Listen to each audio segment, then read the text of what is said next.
नमस्कार, बधरों के लिए खबरों के इस विशेष बुलेटिन में आप सभी का बहुत बहुत स्वागत है। इस बुलेटिन में अब तक की ताजा और इम्पोर्टेंट खबरों के साथ मैं हूं रुबिका लियाकत और खबरों को पेश करने के लिए मौजूद है मेरी सहयोगी रजनी कालरा। भारत ने बीती रात करीब 12:30 बजे LOC पार किया और आतंकी ठिकानों पर सर्जिकल स्ट्राइक को अंजाम दिया। घुसपैठ के लिए तैयार करीब 35 आतंकियों को मार गिराया।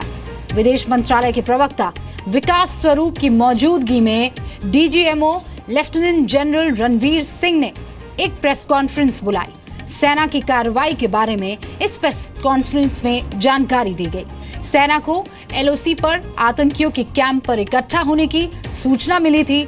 सूचना मिलते ही सेना के पैरा कमांडोज ऑपरेशन के लिए तैयार हुए। आधी रात के बाद सेना के कमांडोज हेलीकॉप्टर से LOC के 500 मीटर के अंदर उतरे। इसके बाद करीब 2 किलोमीटर तक रेंग कर आतंकियों के कैंप तक पहुंचे। इसके बाद आतंकियों के लॉन्च पैड्स पर कमांडोज ने सर्जिकल स्ट्राइक की। भीमबर, हॉट स्प्रिंग, केल, लीपा, इन सेक्टर्स के इलाकों में सर्जिकल स्ट्राइक कर 7 कैंप्स को तबाह कर दिया गया।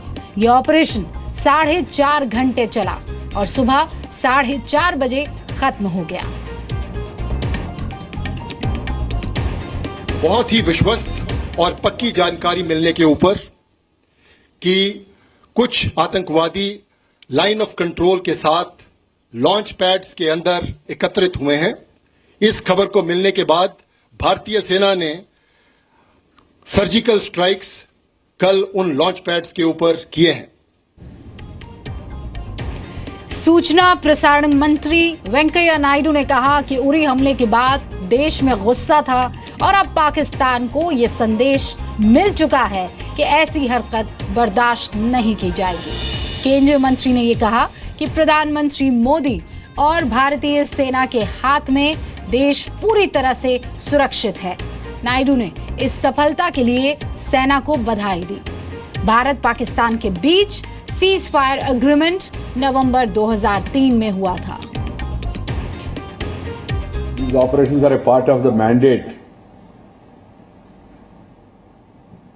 of the Indian Army to foil any attempts of infiltration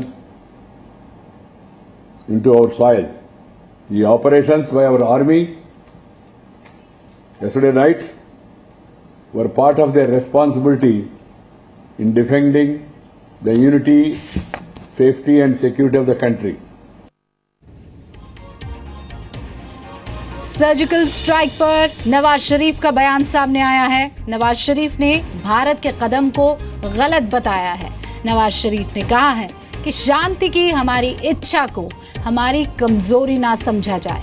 हम अपने देश की रक्षा करने को तैयार हैं। शरीफ ने कहा, भारतीय सुरक्षा बलों के इस हमले की पाकिस्तान निंदा करता है, जिसमें हमारे 2 सैनिक शहीद हो गए हैं। सर्जिकल स्ट्राइक में पाकिस्तान के 2 सैनिक मारे गए हैं। इस पर नवाज शरीफ ने अपने रक्षा मंत्री को तलब किया है। सर्जिकल स्ट्राइक पर पाकिस्तान की सरकार और सेना के अलग अलग बयान सामने आए हैं। नवाज शरीफ ने भारतीय सेना की कार्रवाई की निंदा की, लेकिन पाकिस्तानी सेना ने इसके उलट बयान दिया। पाकिस्तान की इंटर सर्विस एजेंसी के पब्लिक रिलेशन डिपार्टमेंट ने कहा कि भारत भ्रम फैलाने की कोशिश कर रहा है। भारत की ओर से कोई सर्जिकल स्ट्राइक नहीं हुई, जबकि पाकिस्तान के रक्षा मंत्री ये मान रहे हैं कि पाकिस्तान के 2 सैनिक इसमें मारे गए हैं। फायर हुआ 5 सेक्टर्स में, जिसमें लीपा भी था, भिम्बर भी था और 3 और लोकेशंस के ऊपर लाइन ऑफ कंट्रोल पे उन्होंने फायरिंग की, जिसके नतीजे में हमारे 2 फौजी शहीद हुए हैं और 9 फौजी जो हैं वो ज़ख्मी हुए हैं। तो इस वक्त जो है वो फायरिंग नहीं हो रही। सर्जिकल स्ट्राइक पर सेना ने राष्ट्रपति, उपराष्ट्रपति पूर्व प्रधानमंत्री मनमोहन सिंह, जम्मू कश्मीर के गवर्नर और जम्मू कश्मीर की मुख्यमंत्री, इन सबको जानकारी दी है। गृह मंत्री राजनाथ सिंह ने पंजाब, पश्चिम बंगाल, ओडिशा इनके मुख्यमंत्रियों को फोन करके सर्जिकल स्ट्राइक पर जानकारी दी है। मुख्यमंत्रियों के अलावा राजनाथ सिंह ने सीपीएम नेता सीताराम येचुरी और कांग्रेस नेता गुलाम नबी आजाद को भी जानकारी दी है। सत्ताधारी दल बीजेपी और मुख्य विपक्षी कांग्रेस ने एलओसी पर सर्जिकल स्ट्राइक को सही ठहराया है। बीजेपी नेता शाहनवाज हुसैन ने कहा है कि पीएम मोदी के नेतृत्व में देश किसी भी हमले से निपटने के लिए तैयार है। कांग्रेस नेता राज बब्बर ने कहा कि देश की सुरक्षा के मुद्दे पर उनकी पार्टी सरकार के साथ है। मुंबई में बीजेपी के ऑफिस के बाहर बीजेपी कार्यकर्ताओं ने जश्न मनाकर सेना को बधाई दी। बीजेपी कार्यकर्ताओं ने पटाखे फोड़े। हालांकि जम्मू कश्मीर में सरकार चला चुकी नेशनल कॉन्फ्रेंस ने सर्जिकल स्ट्राइक के फैसले को गलत बताया है। भारतीय सेना के सीमा पार कर सर्जिकल स्ट्राइक के बाद सरकार ने सर्वदलीय बैठक बुलाई है।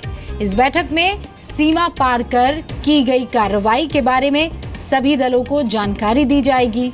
ये बैठक शाम 4 बजे होगी।